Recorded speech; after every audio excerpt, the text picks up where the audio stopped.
Creative lighting doesn't have to be expensive, especially with this new product from Neewer. It's the FL10, and I'm actually using it right now to actually create this design that you see behind me. This is a USB-C rechargeable flashlight style light that you can use to create any sort of creative pattern in your scene. It comes with a whole array of different gobo patterns that you can use, and you can also shoot in RGB and white.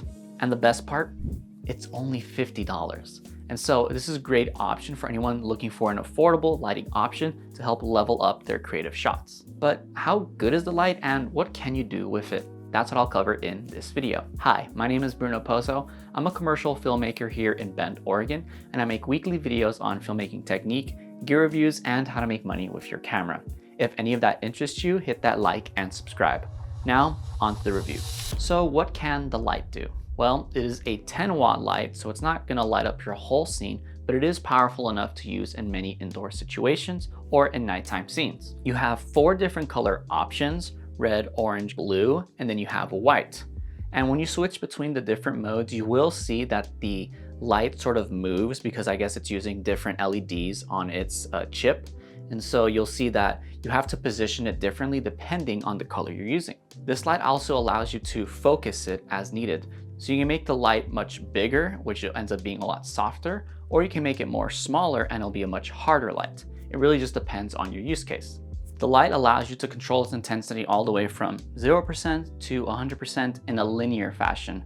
Unfortunately though, this light doesn't tell you what percent you're at, so you're just gonna have to keep dialing it until it looks about right. There's no way to get the exact same setting you want every single time. One of the things I really like about this light is, once again, it's super compact and it's very easy to travel with. And because it is USB-C rechargeable, it means you can use this on the go without necessarily needing to be plugged in to a power source.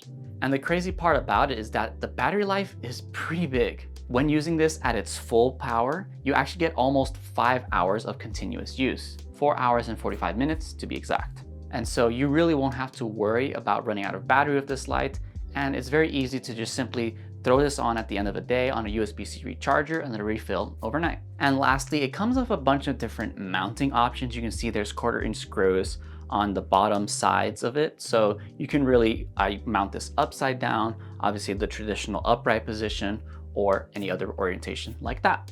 All right, now let's talk about some of the creative uses of this light. There are 3 main use cases I see for this light. Number 1, you can use the gobo attachments to create certain patterns for your shots. A very easy example is something like a talking head like this. I can change the light pattern behind me. And when you do this, it helps separate your subject from the background because now you have another level of dimension to the scene. And in this case, I matched the light of the gobo to my hair light, so they're both around the warmer side of the color temperature. And so it almost seems like it's a practical that's actually doing this edge light on me, but I actually have a separate light that's doing that. And so it's just a nice way to really accent your scenes and bring more life to them. And the gobo attachment is super easy to use, although I do think it's a bit flimsy. So it's just this rubber attachment. You simply slide it onto the front of the flashlight, and you have to slide the gobo adapters in front of it. And personally, I kind of found that a little bit difficult to do, or at least like not as easy as I would have liked it to be. But nonetheless, once you have it on, it's very easy to rotate it, adjust it to however you need it to make it work for your shot. Another fantastic use case of this light is for product lighting. So using the gobos, once again, we can create fun patterns for our product photography or videography. As you can see in these examples, I like using the window pattern because it feels like there's daylight coming in. You can also use some of these like slit beams or these pin dot moments to really accent certain parts of your product. And because you have the focus beam, you can go wider and make a softer light, or you can go tighter and get that really sharp shape on your subject. And lastly, I can see this being used for any sort of creative portrait shoot, whether that's a video portrait or a photography portrait. So number 1, you can use the gobo once again to either light the subject and add a pattern to them, or you can actually light the background of the subject like I am right now and create different shapes and patterns for the subject to play with. So if you're in the market for an affordable creative RGB light, then the Neewer FL10 is definitely a decent option. The fact that you're getting all this for under $50, I think is a great deal. It's super versatile, easy to use, and rechargeable, which I think makes it a no-brainer for anyone who's just looking for something to spice up their light kit. And the fact that it's so compact means you can take it on more shoots and find ways to really sneak it in some shots where you might not be able to with a bigger light. The biggest drawback I have with this light is the fact that it doesn't have the strongest output. So if you need something that is more like a key light where you need to light your subject, then this light is not going to provide enough output to light up the scene as you need it. There will be a link to the product in the description box below, and I want to thank Neewer for sending this light for me to review.